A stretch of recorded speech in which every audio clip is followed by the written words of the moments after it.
this O'Higgins report deals with, or indeed Donegal, where investigations were held in the past. At the outset, I want to state clearly that in my area of Leitrim, as in other places, the vast majority of guards are doing their job honestly and diligently. I intend to use this debate to raise issues of alleged garda malpractice that have been brought to my attention by whistleblowers, both serving Gardaí and former Gardaí.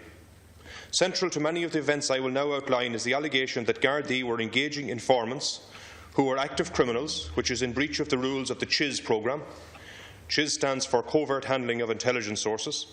Another allegation is that Gardaí were running their own informants outside of the official CHIS programme. A third allegation is that some rogue Gardaí have used informants or criminals they have control over to set up or entrap people for crimes and then prosecute these people.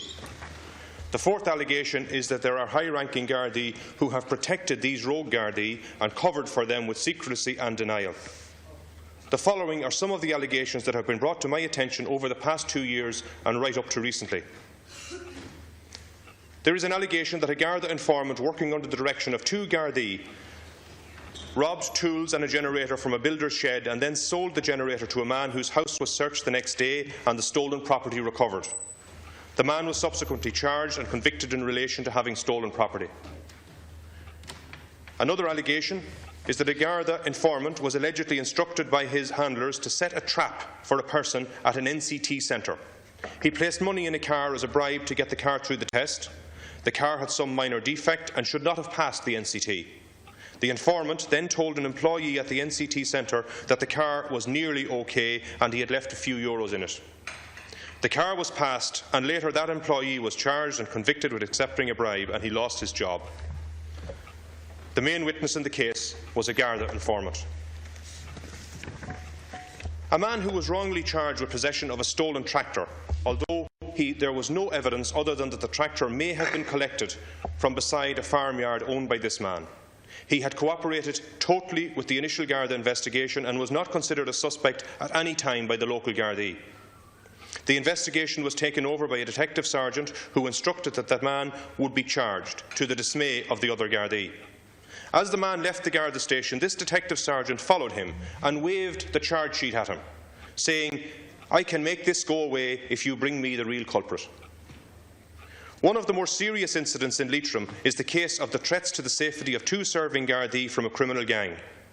The detailed plans of a group of criminals preparing to attack these 2 Gardaí at their private homes was known about by senior Gardaí, and for weeks the information was withheld from these men, both of whom have young families. The 2 serving Gardaí accidentally found out that the gang were preparing to attack their homes and had been at their houses on a number of occasions. The 2 Gardaí later discovered that one of the gang was reporting his criminal activity to CHIS and that he was also working outside the formal informant programme for other Gardaí. When confronted on the issue by a very senior Garda in the Sligo Leitrim division, eventually admitted that he knew about the planned attacks but said, I quote, "They needed to protect the source of the information." The very distraught Gardaí were then assured that this would never happen again and that any potential threats to members would be communicated and appropriate action taken. However, a short time after this, one of these same Gardaí was on duty alone in a Garda station in Leitrim. He went off duty at 4 a.m. in the morning and went home. At 8:30 a.m. he got a call to come back in because the station had been attacked and vandalised. During questioning of a man who admitted the attack on the Garda station, this man claimed that he was paid €100 to do it by another local man with a criminal record. The Garda concerned later learned that there was information in the possession of more senior Gardaí that the Garda station could be the subject of an arson attack on that very night. This Garda was in the station alone all night and was not informed of the possibility of any attack. The man who it is alleged paid to have the attack carried out was an informant working for CHIS. I also have serious concerns around the investigation into the disappearance of a man who went missing in 2011 from his home in Ahavas, County Leitrim, my home parish. Mr. Pat Heron was a man who struggled with addiction problems. However, he was held in very high regard in the local community. Around the time he was reported missing, there was a memo distributed to Gardaí about a Pat from Leitrim having been abducted and killed. When local Gardaí arrived at the home of Pat Heron to check into the report that he was missing, they considered the real possibility of something sinister. and wanted to have the house sealed off as a possible crime scene. However, Senior Gardaí dismissed this possibility and told them to make the usual inquiries and he would turn up drunk somewhere. After some time, when Gardaí management finally agreed to seal off and examine the house, they found it had been burgled in the meantime and was therefore forensically violated for the purposes of evidence gathering. There were also a number of individuals with links to Pat Heeran who the investigation team never even questioned, to the dismay of local Gardaí.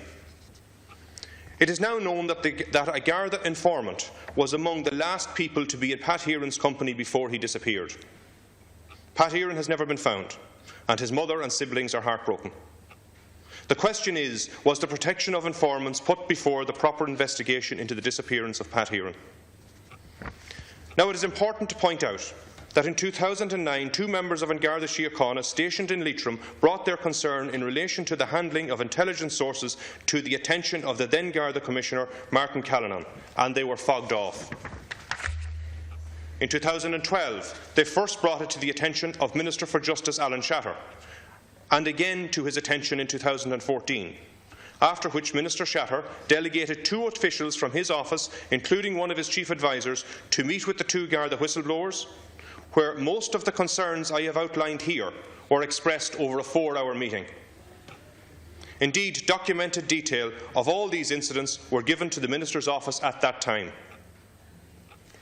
Nothing ever came from this meeting, save a letter from the Minister's private secretary stating that no action would be taken. These past failures to deal with matters in the Leitrim District highlight the need to promptly establish a commission of investigation into Garda malpractice. I have this information and detail because in 2014 I was made aware of allegations of Garda malpractice in Leitrim by 2 Garda whistleblowers, and indeed how it related personally to me and my family. A man who claims to have been a Garda informant told me that he had been asked by certain named Gardaí to carry out a robbery at my house. The informant claims he did not carry out the robbery. However, my house was broken into in March 2007 and items of value were stolen. I was an elected member of Leitrim County Council at that time.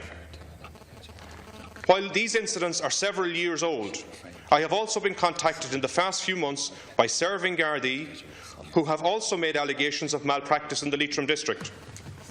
It is alleged that senior officers have reprimanded guards who have tried to investigate or raise concerns about criminal activity, including... Deputy, you've mentioned an individual, and who is not mentioned. I haven't mentioned an individual. Yeah, in the guard, just to perhaps refrain from mentioning individuals who are not mentioned in the report. I certainly won't be mentioning individuals. I have referred to incidents only. Thank you. It is alleged that senior officers have reprimanded guards who have tried to investigate or raise concerns about criminal activity, including drugs offences, breaches of bail conditions and firearms offences. It is also alleged that senior Gardaí in Leitrim have been engaged in aggressive and vindictive behaviour toward other members of the Gardaí, and that abuses of positions of authority are common practice, leading to an atmosphere of fear and tension throughout the ranks. In February 2015, Gardaí discovered a pipe bomb along a road near Drumshanbo in County Leitrim. The 2 uniformed Gardaí who discovered this pipe bomb are now being disciplined for their activity around the discovery. There is widespread disquiet at all ranks in the county that these Gardaí who done their job properly are now being disciplined. It could have the effect, some believe the intended effect, of discouraging other Gardaí in the county from taking an interest in criminal activity in case they too would be disciplined. Earlier this year, a detective Garda in Leitrim became aware of the existence of a gun in the possession of a member of a criminal gang operating in the area. However, the information was not put on the pulse system, no searches were carried out, and it was kept secret from almost all Gardaí in the Leitrim District. A uniformed Gardaí inadvertently found out about it and confronted the detective, who confirmed it had been reported to him but was being kept quiet. The Garda immediately reported this to a sergeant, who in turn confronted senior Garda management, who confirmed they had known about it since the initial reporting. The sergeant expressed concern that uniformed members should be made aware of this situation. As a result of this, a document was sent informing Gardaí in Sligo Leitrim Division that this person may have a gun. This was 9 days after the initial report. This was despite the fact that this alleged criminal was carrying out activities over a large region. Failure to inform Gardaí nationwide placed Gardaí at enormous risk. The failure to investigate this also placed members of the public at risk. The point I make is that the allegations of malpractice in Leitrim are not only going back a number of years, but are right up to date. The vast majority of honest, hard-working Gardaí in Leitrim are totally opposed to any illicit activities and malpractice. Now, if true, the conclusion of these allegations is that a small cohort within the Gardaí in Leitrim have considered criminal activity as an opportunity for their own advancement and at times have manipulated situations for their own advancement. The only way forward is for the Minister to establish a commission of investigation into the matters I have raised here today and into any other instances of alleged malpractice that may come forward in the future.